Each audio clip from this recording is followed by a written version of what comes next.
voici devant la Sainte Face, le moment est venu pour écouter la parole. Êtes-vous dans la joie? Amen. Pour écouter la parole de Dieu?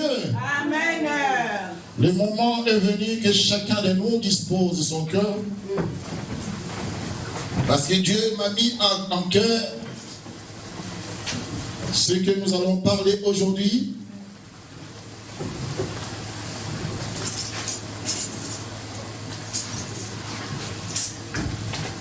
Le Seigneur est venu pour nous parler du combat.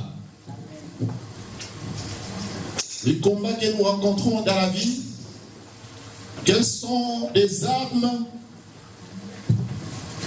que le Seigneur a mis à notre disposition? Quelle est la nature de ces armes? Et quelle est la bénédiction que Dieu a mis lorsque nous remportons ces combats? Alléluia.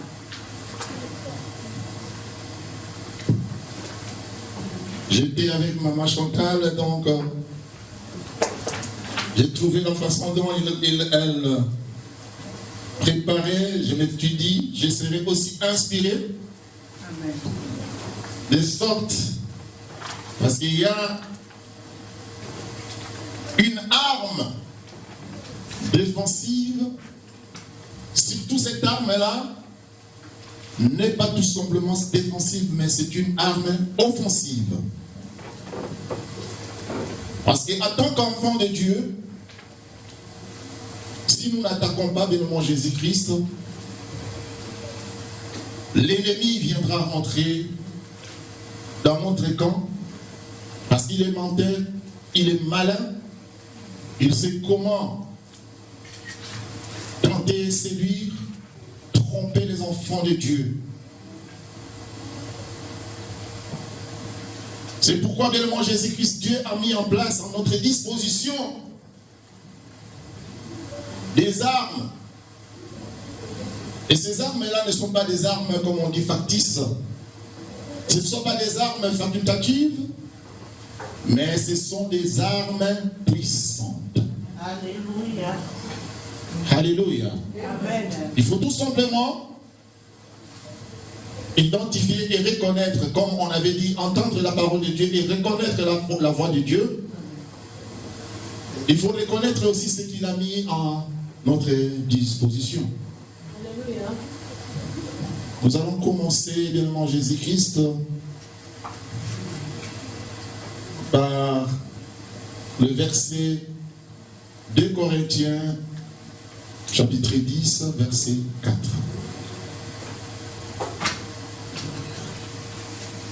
2 Corinthiens, chapitre 10, verset 4.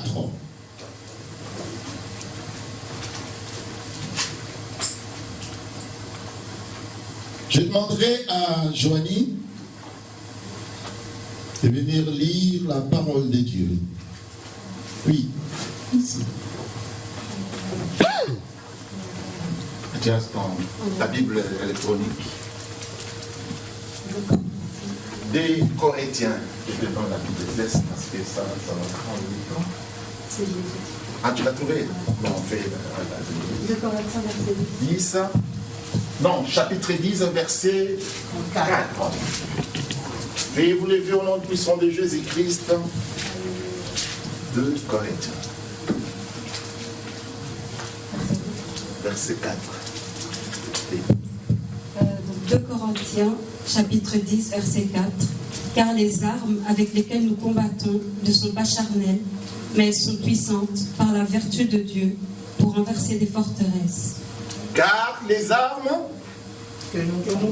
avec lesquelles nous combattons ne sont pas charnelles, mais elles sont puissantes par la vertu de Dieu. Pour faire quoi? Pour renverser les forteresses. Pour faire quoi? Pour renverser les forteresses. Pour faire quoi? Pour renverser les forteresses. Seigneur Dieu Tout-Puissant, béni sois-tu, Seigneur, pour ton amour, pour ta paix, pour ta grâce. Amen. Merci, mon Dieu, mon roi. Le moment est venu, Seigneur, que tu puisses parler. Amen. Bénis ta servante, ta fille, Seigneur Jésus-Christ, qui nous a conduits dans la lecture sainte, je me remets entièrement entre tes saintes mains. Tout qui sortira de ma bouche ne vient pas de moi, vient directement de toi. J'ai ainsi prié et je le remets et j'amène ton peuple devant ton saint trône, afin que tu le parles, mon Dieu, mon roi. Et la voix qui sortira, le conseil, le message qui sortira de ma bouche ne vient pas de moi directement, mais que c'est toi seul qui va conduire ton peuple et qui soit transformé, afin que Seigneur Jésus-Christ, ce que tu as promis, ce que tu as disposé pour ton peuple, puisse le recevoir, afin que le combat qu'il mène, Seigneur, tout simplement, Seigneur Jésus-Christ, qu'il ne combatte pas, mais qu'il vainque, Seigneur Jésus-Christ. Alléluia. J'ai prié au nom puissant de Jésus-Christ et nous disons tous Amen, amen, amen. Tu peux t'asseoir ici, peut-être j'aurais besoin de toi. Ici, il a plein de chaises. Alléluia. Amen. Êtes-vous dans la joie? Amen. Nous avons tous entendu comment la parole de Dieu nous a parlé. Dans ces versets, qu'est-ce que le Seigneur veut nous parler? Le Seigneur veut nous dire quelque chose. Et cette chose-là, bien aimé Jésus-Christ, nous allons savoir pourquoi il nous parle du combat. Puisque nous avons reçu le Seigneur. S'il nous parle, parce qu'il y a une grande importance. Pourquoi? Parce que nous avons deux naissances. La première, c'est biologique, physique, et la deuxième, c'est spirituelle. La naissance physique subit à sa manière. Il y a les aléas de la vie, il y a les peines de la vie.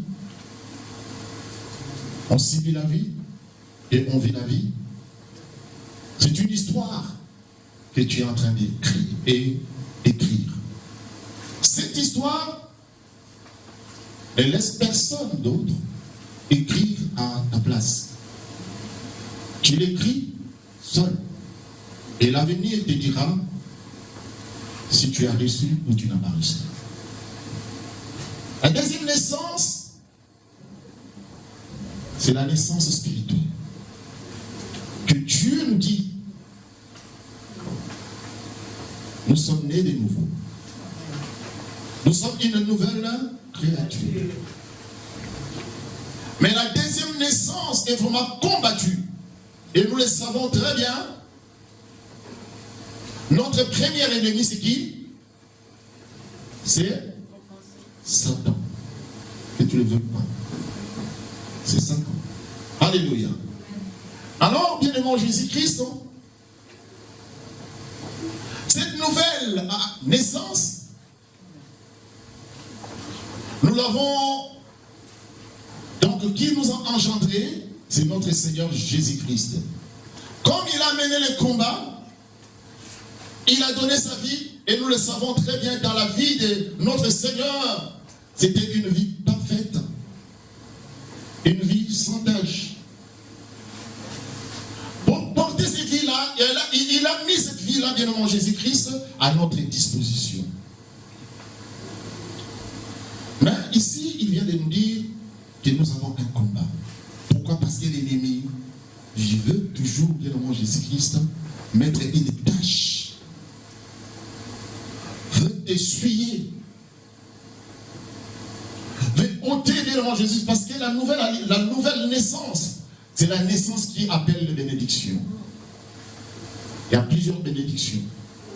La nouvelle alliance, la nouvelle naissance, c'est une alliance avec Dieu. Et c'est une alliance, bien-aimé Jésus-Christ, que tu deviens de plus en plus fort. Amen. Comme la modératrice vient de nous dire, bien-aimé Jésus-Christ, notre foi croit. Chaque fois. Quand nous écoutons la parole de Dieu, ça croit. Mais est-ce que Dieu aimerait que nous puissions porter une grande foi? Mais la Bible déclare, c'est une vérité. Même ta foi est petite comme un. Le Seigneur. Alléluia. ces versets, nous rencontrons cette vérité. La première, c'est la naissance, comme je viens de vous dire. Et cette naissance-là, nous avons un combat. Ce combat-là est rude. Mais comment réussir? C'est pourquoi il vient de nous dire, car les armes avec lesquelles nous combattons ne sont pas charnelles. Alléluia. Amen. Donc, les armes, deuxième vérité, les armes que nous combattons, l'ennemi, ne sont pas des armes charnelles. C'est pas que tu es là à chercher des armes là-bas pour dire, ah mais Dieu, toi tu es mon ennemi. Quand tu es mon ennemi, je vais acheter un flingue pour. Je vais te fusiller. Alléluia. Non, mon frère, ma soeur. Ce ne sont pas des armes charnelles. Deuxième vérité dans ce verset. Et troisième, ces armes ne sont pas... Donc disons, ces armes sont à notre disposition. Dieu a mis ces armes à notre disposition. Troisième, ces armes elles sont puissantes. Alléluia. Amen. Nous savons très bien que le mot Jésus-Christ, quand tu as affaire avec un terroriste, et surtout le gouvernement d'un pays, quand il y a un problème avec même le menace, donc les adversaires, les ennemis, qui veut conquérir, qui veut attaquer, qui veut terroriser le peuple, parce que le peuple, bien le gouvernement est là pour la sécurité des citoyens. Et il met en disposition toute une armée. Je sais une chose, bien mon Jésus-Christ, quand on était à Kinshasa, quand il y avait le défilé, j'aimais ce général-là, général Bumba. Quand il paradait, tu vois vraiment, tu te dis, oh Dieu, ça c'est vraiment un bon militaire. Parce qu'on était des fils de militaires, on savait voir vraiment. Et il y avait des fusils que les militaires défilaient, paradaient avec. Alléluia. Mais quand il y a eu sécession, rébellion, on n'avait pas trouvé même un fusil. Un fusil qui a retenti ou bien un fusil qui a défendu la patrie. Et les rebelles sont rentrés, ils se sont imposés jusqu'aujourd'hui, bien avant Jésus, qu'il y a alternance. Là, on ne parle pas des secondes, mais c'est un exemple. Le fusil que toi tu as, c'est pas un fusil bien avant Jésus-Christ, une arme tout simplement factice, ou bien facultative, tout simplement une arme pour dissuader, tout simplement faire peur. Quand il y a un problème devant un terroriste, bien avant Jésus-Christ, tu ne viendras pas avec les armes de caoutchouc là, ou bien un revolver d'eau. Parce que lui, il est là, il est kamikaze. Amen. Amen. Il est là, c'est une bombe, un explosif. Il est là, il vient pour détruire. Alors quand toi tu viens, tu commences à faire dissuader tout simplement avec des armes factices, bien mon Jésus-Christ, c'est toi qui perdras. Alors le Seigneur nous dit, quatrième position, c'est une arme puissante. Et ces armes, elles sont de nature quoi? Offensive. Alléluia. Ce sont des armes offensives, bien mon Jésus-Christ. C'est pourquoi, pour bien comprendre, nous allons prendre la vérité dans la parole de Dieu, parce que la vérité se trouve dans la parole de Dieu, pas dans la bouche de quelqu'un humain. Éphésiens, ma fille, Éphésiens 6. Avant qu'on puisse vraiment rentrer.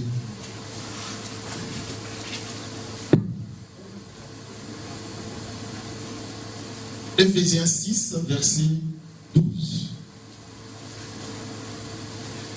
Oui. Éphésiens 6, verset 12.